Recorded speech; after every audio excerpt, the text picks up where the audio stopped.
Okay, well, welcome to Nutrition at Noon. Today we'll be talking about balanced kid snacks. I'm Lindsay Martin, one of the 10 in-store nutritionists at Giant. And if this is your first time going to a webinar, welcome. We're so glad that you hopped on. But also, just a little housekeeping, it's 10 minutes of question and answers, 10 minutes of some strategies and tips, and then about 5 minutes live Q&A. And if this is your first time, look at the bottom of your screen. You have a Q&A tab. You can feel free to jot down any of your questions that you might have about this topic. And they'll let you know too, nobody can hear you, nobody can see you, and your questions are anonymous. Only I can hear or see that. So we'll go ahead and get started. Balanced kid snacks. So I don't know about you, but we have reached our new norm of, quarantine. I'm working from home. I have two little girls, 4.5. Juliana is on the screen here holding an apple, but we are homeschooling. I have a 7-year-old that is going into the 2nd grade in fall, but we are constantly, trying to eat healthy but balanced snacks. And I don't know about you, but they can eat, be out of house and home. So I have some really great tips and strategies for being able to kind of control that, but also how to keep it balanced. Okay, so all right, and this is Evelyn, my 7-year-old, and she's holding up 2 different types of foods. So what I like to say is there's snacking versus treating. So you'll see that she has blueberries and some almonds and unsalted walnuts. That is what I would like to call a snack, or more so like a mini meal. This is healthy, it's very nutrient dense, so meaning that it provides a lot of vitamins, minerals, healthy fats, protein, fiber, really good, healthy substance to keeping their energy up, but keeping their focus while they're homeschooling. And then we have treats where it's going to be things that we really do enjoy, right? So like chips and cookies and cakes. We do enjoy these types of things, and they do come into these little type of grab and go containers, grab and go little bags and whatnot. So we do think of those things as being snacks because they are grab and go, but let's think of those as being more treats. So we do like them. We do have to keep them in moderation though. And what does moderation mean? 2 to 3 times per week. I know, I bursted some bubbles there, didn't I? But we really do want to try to utilize things that are going to be nutrient dense as opposed to the treats that are more energy dense, meaning a lot more of those excess calories and very few nutrients. All right, so one way to be able to do that and how we can shop the best way is when we go to Giant, we have adopted this nutrient program, which is called Guiding Stars. So it just talks about this little man. He's holding 1 star for good, 2 stars for better, 3 stars for best. And it's talking about more nutrients, so more of our vitamins and minerals and our fiber and our omega-3s, our whole grains. So we want more of those types of things. So the more it has, the more stars it'll get. And then the less it has of the saturated fats, trans fats, added sugars, added sodium, artificial colors. So the less of those types of things, the more stars it'll get as well. And you can find these types of things when you're looking at the price tags as you're shopping in Giant. You see on the right-hand corner, this product has 3 stars. So it is the best. And I always find that this is very a good program, especially when you're shopping for things like pasta or cereals or bread, because sometimes those aisles get super confusing and there's so many different choices. So look for those good, better, and best little guiding stars along the way. Okay, so we need snacks, especially our kids. Our kids need to feel full throughout the day. They're growing rapidly, and it helps give them more energy. So I know, right? They have so much energy as it is, and we wish that we could just bottle all that up anyway.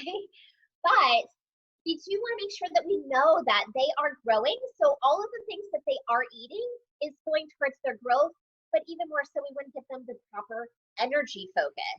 So energy to go riding their bikes and playing outside, but even more so focusing on their criteria for homeschooling and to be learning and just to be your helpers around the house too, right? So, and the biggest thing here is mood. I don't know about you, and not to pick on any of my kids, but 4-year-old Juliana, sometimes when she's really hungry, or what I like to call hangry, and I'm the same way, she gets it from her mom, but you know, when she's getting hangry or when I'm getting hangry, I need a snack. It's a great indicator that we need something else in our bodies to help kind of boost that mood, but help us get us from, you know, one meal to the next. So we need that balanced snack in between.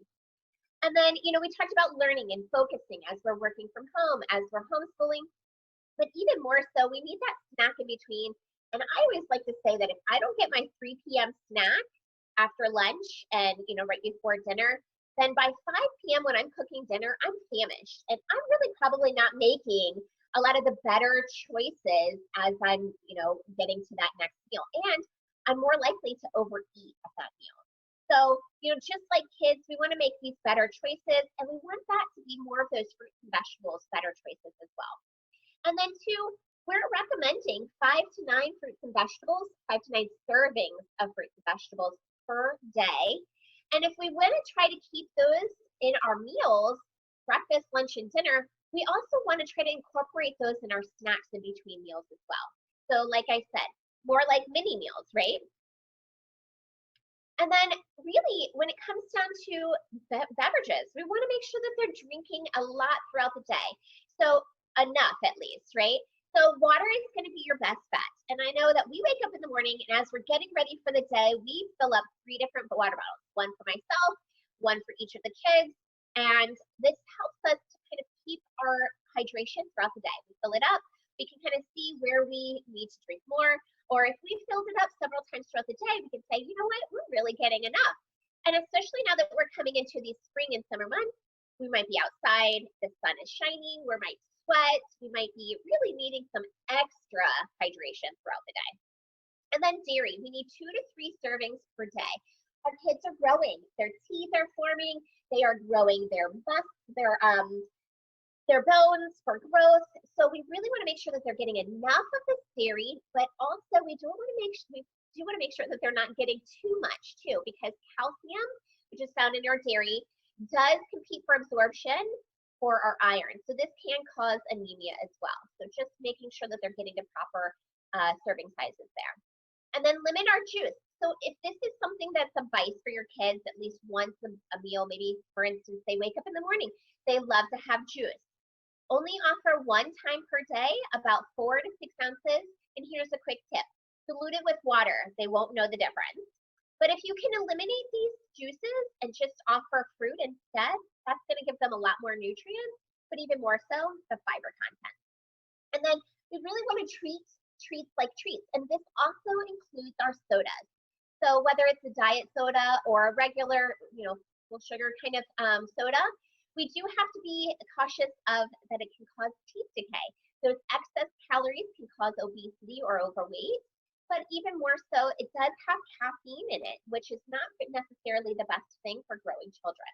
And it can speed up their growing heart, which, you know, as we know, caffeine does.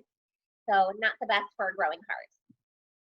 Okay, so how do we make these balanced snacks, you ask? Let's do a protein and a fiber. So this is just giving you a little bit of some helpful tips along the way. So you can see this bin is full of lots of different nuts and seeds. We have peanut butter and some fruit. We have some string cheese, hummus and vegetables, trail mix, Greek yogurt, fruit. So all of these types of things can be a really good snack option for keeping it balanced. We can take a screenshot if you want to. And the next slide I have here is a challenge I have for you guys. Do this with your children so that you can teach them how to make balanced bins or balanced food snack choices. So this is the snacking box. Now what I like to do is, since I have 2 kids, my balanced bins I have 2 balanced bins, one for each child, and I put their names on the bin.